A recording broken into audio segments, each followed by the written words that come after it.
عائشہ کو ہمیشہ لگتا تھا اس گھر میں کوئی راز چھپا ہے۔ امی کی خاموش نظریں اور پرانی الماری اسے بے چین کر رہی تھیں۔ آج گھر خالی تھا۔ عائشہ آہستہ قدموں سے الماری کی طرف بڑھی، دل زور سے دھڑک رہا تھا، جیسے کوئی اسے روکنا چاہتا ہو۔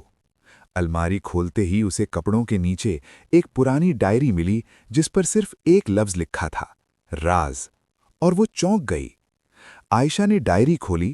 شروع میں عام باتیں تھیں، مگر آہستہ آہستہ الفاظ خوفناک اور پراسرار ہوتے گئے۔ اس کا چہر بدلنے لگا۔ ڈائری میں زینب کا ذکر تھا، ایک خوش مزاج لڑکی جو اسی گھر میں ہستی کھیلتی تھی، مگر اچانک ہمیشہ کے لیے غائب ہو گئی۔ آخری صفحات نے عائشہ کو ہلا دیا۔ زینب کو اپنے ہی گھر میں خطرہ تھا، اور وہ سچ بتانے سے پہلے ہی خاموش کر دی گئی۔ اچانک دروازہ چرچراہٹ سے کھلا۔ عائشہ نے پیچھے دیکھا۔ امی کھڑی تھیں، آنکھوں میں آنسو اور چہرے پر ایک خوفناک خاموشی۔ امی نے دھیمی آواز میں کہا، تمہیں یہ نہیں پڑھنا چاہیے تھا۔ عائشہ نے پوچھا، زینب کہاں ہے؟ مگر جواب میں صرف خاموشی تھی۔